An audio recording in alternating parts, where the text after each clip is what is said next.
Hello. Welcome. Hey. Good to see you, sir. Oops. So, very well, sir. I haven't seen you since your exhibition. My exhibition, yes. Welcome to Outspeed Podcast Episode 2. My name is Tunde Owolabi, your host on this podcast, and I'm happy to have with me Tunde Owolabi, a very dear friend of mine and a fantastic artist. Welcome to the show, sir. Thank you. Nice to have you. Thank you. Remember Thank you. Time you photographed me? I did. Can you remember that time? I will explain to you, and you gave me some wisdom that day, or education that day. Interesting. I was wearing a Kikikamanu Lagos t-shirt Okay. on a Ikorodu road. And you On a Sunday? On a Sunday. Wow. And you chose Ikorodu road. You said it's the longest road, or what? It's the longest, busiest road in West Africa. In West Africa, yeah, like, something like that, yeah. That's some. I passed there every day. I did that information, and that was like, okay, add to your books and stuff. So that was really nice. And that picture became a collection of, and that stood out for me. Interesting. There was something behind I couldn't even remember that we had that. People don't know you are also a photographer, and that you do figurative art, that you are also a product designer. That's many hats. What do you do, sir? What do you do? I like to say that I'm an artist, because I think that gives me the freedom to be whatever I want to be. Not being boxed into being a designer, a product designer, a photographer. I just say I'm an artist, and that gives me the liberation to express myself. So yeah, I'm an artist. I mean, bringing home so people will know you for readily. Tunde Owolabi does Ethnic by Africa by Tunde Owolabi. Ashoke sneakers, Ashoke bags, Ashoke proliferated in different forms, and it's so refreshing to see our heritage being introduced in this form. And for us and for me, it's been a good one watching you grow the business over the years. It gives you a place to observe the industry, because you make footwear, you also paint, you also make images, you see the trends going on, and you see how because you make urban wear as well too. You're into culture. You're into what's going on in culture. So that brings me to the question of figurative art. What is it really? Figurative art, in my own little knowledge, is the art of creating human-like figures, portraiture, human figures, basically, however way you want to express yourself, again, using human figures. You will find some people want to distort a bit, but it's mostly you representing a human figure, how you feel or how you would like to express it, whatever story it is you want to tell. But like I said, different people have different ways of expressing themselves. Different people have ways of telling their stories figuratively, using figures and all. As an artist, sometimes, or a lot of times, whatever it is that we're representing has maybe happened to us, or been part of our experience, or is something that we are thinking inside us. Yes, we wake up and something comes up and you just quickly make a sketch, but it is mostly as a result of an experience that you may have had, either out of history, story from childhood, any encounter that may have happened to you, or as an artist. That's what I feel the artist is trying to pass across or represent in their work. Someone said something that was very interesting. He said the artist has two means to represent his thoughts, either through metaphors or allegories. That was very powerful for me, because he gave you a window to observe and critique and document the kind of works we make globally as artists. He also gave us two lines to look at as well too. There's the inward search, there's the outward research. How am I feeling about the environment around me? Is the environment affecting how I create work? Is it changing the way I'm seeing myself as well? And that brings the question of the proliferation of black art in the African space. What's your thought about it? It's an interesting topic, because You know, a lot of times, especially when you go on social media and you're trying to see what's going on in the art world, and you see, imagine having 100 pieces of work and everything looks like it's been painted by one person.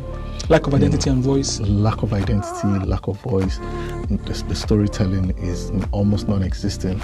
And a lot of times I ask myself the question, and you know, I've got a couple of artist friends who we kind of share knowledge and you know, talk about what's trending in the art. And you know, these are guys that you know, some of them in advertising, designers and things, but we still find ourselves still wanting to paint and sculpt and, you know, create art as should be, while we still do other things.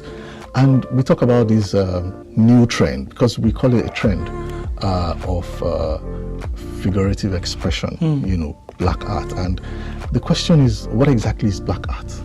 You know, is it that that's the perception of what an African or a black person is? You know, because you're looking at a painting or a picture that someone has represented a black person with dark pigments, and the only thing you can see are the red eyeballs and pink lips or white teeth. And you know, you ask yourself the question, what exactly makes up a black person? Who is a black person? What are the composition of the color black?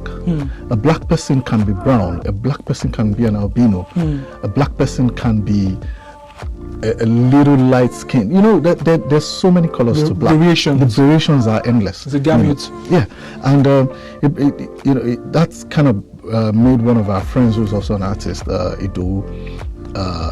He did a whole collection on what exactly the albino ones, the other ones explained, you know, what exactly is realistic works, right? Yes. Yes, I remember. You know, and that was very powerful, because then it makes you think and it makes you ask that question. Because are we trying to say to the black people, I mean, are we trying to say to the white people that the whole idea of is it Jim Crow or what's that thing?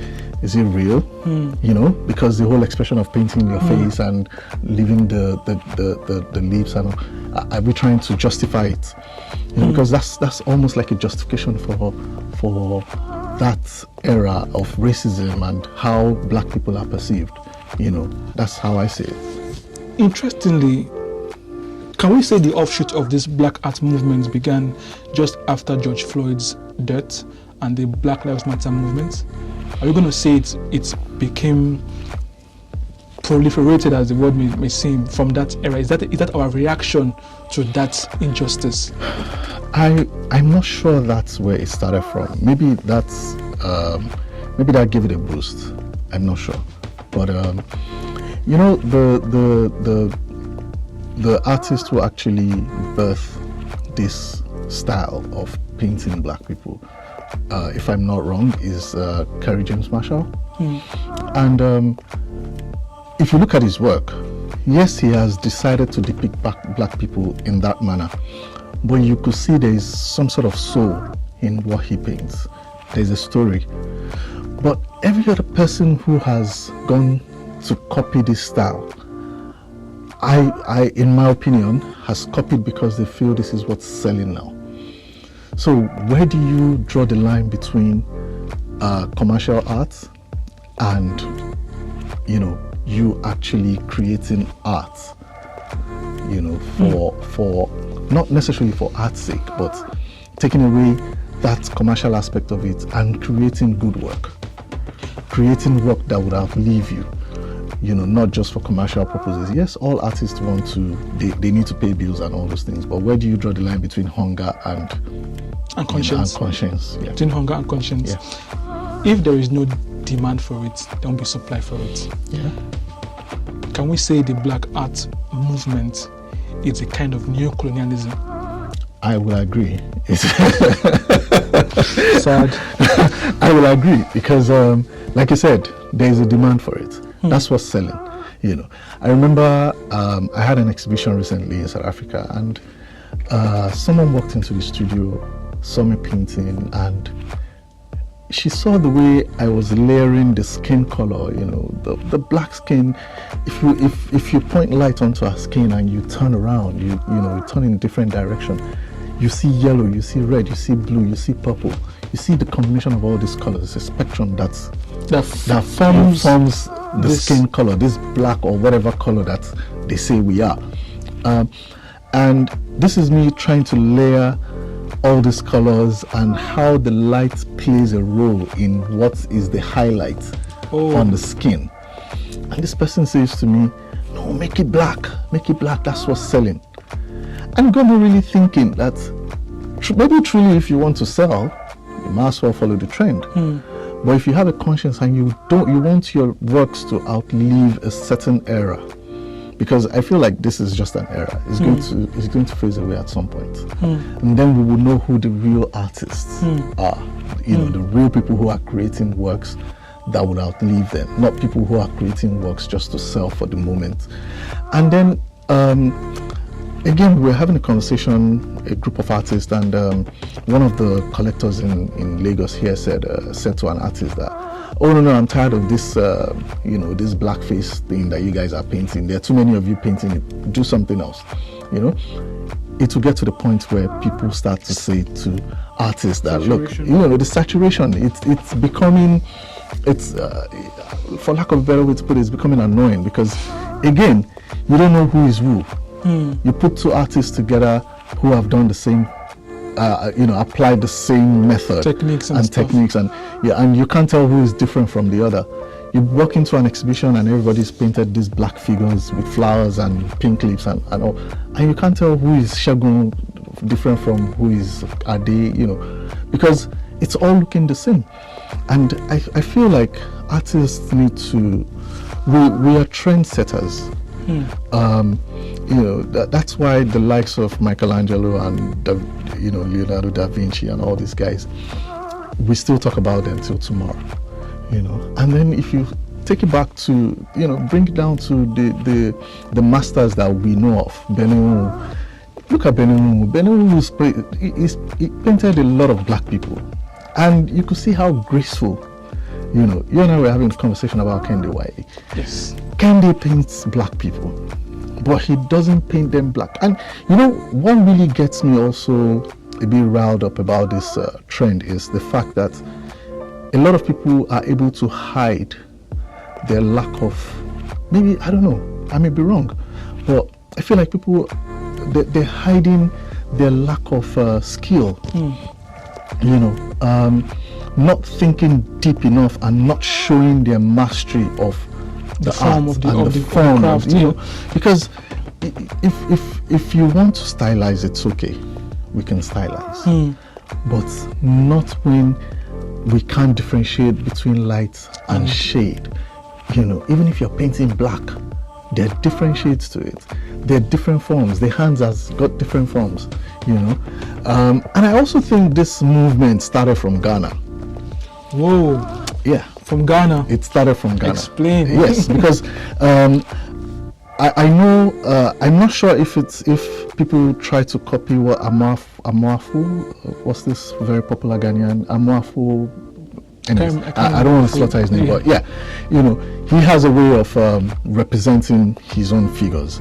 But if you look at a lot of Ghanaian artists, after the breakout of Amoafu, a lot of them also went into this whole black face painting, and then it trickled down to other parts of Africa. Nigeria followed suit, you find all this. But again, where do we draw the balance? The body of work made in an era, it's the portrait of that era.